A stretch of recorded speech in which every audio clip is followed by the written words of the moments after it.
नमस्कार दोस्तों, सभी लोगों का स्वागत है। आज वीडियो के अंदर मैं आप लोगों को 2024 के बारे में ऐसी बातें बताने के लिए आया हूं जो एक वीडियो के अंदर कंप्लीट नहीं हो पाएगी। ये 3 पार्टों में डिवाइड होके आएगा और चैत्र मास का वो महीना जो इतना ज़्यादा महत्वपूर्ण माना जा रहा है, कई लोगों ने तो ये भी बोल दिया है कि 2024 के अंदर कलयुग के अंत की शुरुआत हो जाएगी। तो क्या है वो ग्रहों की गणना जिस कारण ये बोला जा रहा है कि 2024 में कलयुग के अंत की शुरुआत हमारे सामने निकल के आ रही है। तो क्या वो ऐसे योग उत्पन्न हो रहे हैं? अगर 2024 में कलयुग का अंत होना है तो कल्कि प्रभु के आने का जय श्री कृष्णा। किसी भी प्रकार की पारिवारिक परेशानियों का हल, हो रही जीवन में अनचाही घटनाएं, तरक्की का ना मिलना, शादी का ना होना, अगर आप लोग ग्रह नक्षत्रों की स्थिति को कुंडली के माध्यम से दिखाकर अपने बारे में जानना चाहते हैं तो भारतीय एस्ट्रोलॉजी के ऊपर दिए गए नंबरों के ऊपर संपर्क करें। अपनी डेट ऑफ बर्थ, टाइम, जन्म का स्थान और जन्म का समय दिए गए व्हाट्सएप नंबर के ऊपर व्हाट्सएप करके अपना अपॉइंटमेंट बुक करा। जो भी लोग संपर्क करना चाहते हैं इसी व्हाट्सएप नंबर के ऊपर अपॉइंटमेंट बुक करें। जय श्री कृष्ण। तो निर्धारण हो जो होना चाहिए था वो हम लोगों के सामने आ चुके होने चाहिए थे। तो क्या इतनी महत्वपूर्ण गणना भारत और दुनिया के अंदर कैसे बड़े प्रभाव को लेके आने वाली है, एस्ट्रोलॉजी के माध्यम से आज ये सारी बातें मैं आप लोगों के पास में बताने के लिए आया हूँ। 2024 में चैत्र मास में मेष राशि में सूर्य का गोचर होना और 2024 के अंदर राहु का और साथ के साथ यूरेनस का, नेपच्यून का, राहु और नेपच्यून का कंजक्शन आपस में एक ऐसी गतिविधियों को अंजाम दे रहा है जो दुनिया के अंदर बड़े बदलावों को लेके आती है। ऐसे बदलाव जो परिवर्तन का कारण पहले भी बने थे और आगे आने वाले टाइम में भी बन रहे हैं। इन बदलाव के कारण जल स्तर के अंदर बहुत बड़ा परिवर्तन देखने को मिलता है और इस जल स्तर के परिवर्तन के कारण ही अभी थोड़े दिनों पहले आपने देखा कि एक बहुत बड़ा आइसबर्ग टूटा और वो टूट के वहीं पे रुक नहीं गया। आगे आने वाले टाइम में भी लगातार ऐसे आइसबर्ग टूटने की चेतावनी हम लोगों को दी जा चुकी है। एक बड़े वोल्केनो का फटना क्रिएशन का टाइम है। 1 साल के लिए पूरे के पूरे नेपच्यून और राहु की कंजक्शन हो रहा है।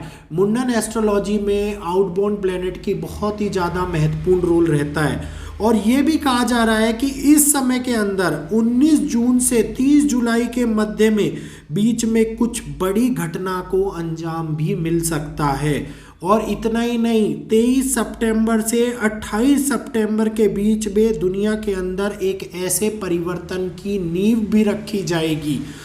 ये जो डेट्स हैं, ये डेट्स एस्ट्रोलॉजी के माध्यम से निकाली गई डेट्स हैं।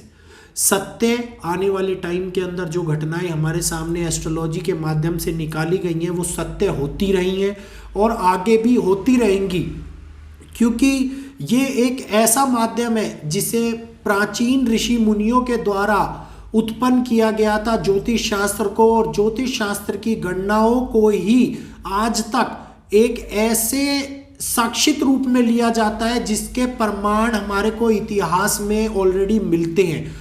तो जो लोग इस पे विश्वास नहीं करते उनको ये बातें समझ में नहीं आएंगी, लेकिन ग्रहों की चाल हमारे जन्म से शुरू हो जाती है और हमारी मृत्यु तक चलती है। तो जन्म की लीला से लेकर मृत्यु तक के होने वाली हर घटना को अगर ठीक से, क्योंकि ज्योतिष शास्त्र बहुत ही गहरा कुआं है, उस कुएं के अंदर आप जितना ज्ञान अर्जित करोगे उतना ही आपको सारी चीज़ों के बारे में पता लगता जाएगा। तो अगर ठीक से सारी गणना करी जाए तो सटीक निकल के वो हमारे सामने आती हैं। अब 2024 में आंध्र प्रदेश के आसपास हो सकता है चाइना और भारत के मध्य में भी विवाद उत्पन्न हो। राष्ट्रीय राजमंडल के अंदर पहले भी मैंने इस बात को बताया था और आगे आने वाले भी बता रहा हूँ, इस बार के चुनाव बहुत ही महत्वपूर्ण समय के अंदर हो रहे हैं और ये समय निर्धारित करता हुआ पूरी दुनिया के अंदर भारत को सर्वशक्तिशाली बनाने का भी काम करेगा। 2024 के अंदर बड़ी डिजीज कोई भी खतरनाक रूप लेती हुई भारत के अंदर तो नहीं आ रही, इस बात को स्पष्ट रूप से मैं आप लोगों को बता देता हूं। लेकिन बाहरी देश इससे सफ़र करते हुए नजर आएंगे, परेशान होते हुए नजर आएंगे। वायरस यहीं तक था और यहीं तक रहेगा। इसके बाद में एयर एक्सीडेंट और ट्रेन एक्सीडेंट के रूप के अंदर बहुत सारे लोगों का मरना मुझे दिखाई दे रहा है एस्ट्रोलॉजी के माध्यम से। और ये घटनाएं आपको यूएसए के अंदर, कुछ स्थानों के ऊपर एशियन ओशियन के अंदर, कुछ चाइना के अंदर और भारत में भी एक बार दिखाई दे रही है। तो अगर आने वाले टाइम में ऐसी घटनाएं घटित हुई तो ये बड़े नरसंहार की ओर दिखा रही है, मतलब कई लोगों का मृत्यु का आंकड़ा इसके अंदर दिखाई दे रहा है। तो आने वाले टाइम के अंदर ऐसी स्थिति का उत्पन्न होना जो नए विक्रम संवत के अंदर दिखाई दे रही है, ये हम लोगों के लिए बहुत ही ज़्यादा महत्वपूर्ण है। कई घटनाएं जीवन को बदलने का कार्य करती है। कई घटनाओं को अगर पहले से हमें पता लग जाए तो सतर्क रहने के बाद भी हम अपने परिवारों को बचाने का कार्य करते हैं। वीडियो का कोई भी मकसद किसी को डराना नहीं होता। वीडियो का मकसद होता है ग्रहों की परिस्थितियों से आगे आने वाले टाइम के बारे में एस्ट्रोलॉजी के माध्यम से आप लोगों को पहले से सतर्क करना। तो मूल कारण जो 2019 से मैं आप लोगों को बताता आ रहा हूं कि एक नए युग परिवर्तन का समय जो चल रहा है और इसके बारे में 2019 से लगातार वीडियो आप लोगों के पास में आ रही हैं। वही समय एक ऐसी निर्धारित क्रिया को जन्म दे रहा है जो दुनिया के अंदर बड़े बदलाव को 2024 में लेके आएगी। एक ऐसी डेट जिसे 21 अप्रैल 2024 कहा जा रहा है। क्यों है वो इतनी महत्वपूर्ण? उस टाइम के ऊपर क्या गतिविधियां हमारे सामने निकल के आती हैं। एक वीडियो मैंने पास्ट में बनाया था जिसके बारे में मैं आने वाली वीडियो के अंदर आप लोगों को बताऊंगा और वो बहुत ही महत्वपूर्ण वीडियो था।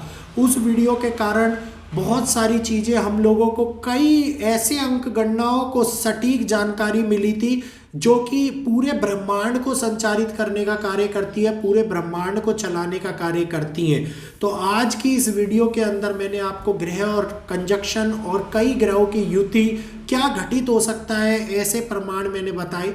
आने वाली वीडियो के अंदर मैं आप लोगों को बताऊंगा कि 21 अप्रैल 2024 में ऐसा क्या होने वाला है जो कि हम ये कह रहे हैं कि कई लोग इसको कलयुग के अंत के समय की शुरुआत कह रहे हैं कि कलयुग का अंत इसी डेट से हो जाएगा। कई लोग इसको कुछ बहुत ही महत्वपूर्ण ग्रहों की युति बता रहे हैं। तो अगली आने वाली वीडियो के अंदर सारी बातें क्लियर करेंगे और आप लोगों को बताएंगे। अगर आज का वीडियो अच्छा लगा हो तो वीडियो को लाइक कर चैनल को सब्सक्राइब कीजिए, बेल आइकन को ऑल पे कीजिए ताकि आने वाली महत्वपूर्ण वीडियो आपको हमारे चैनल के माध्यम से मिलती रहे। तो यहीं पे जय श्री कृष्णा, जय जगन्नाथ, जय पंचक।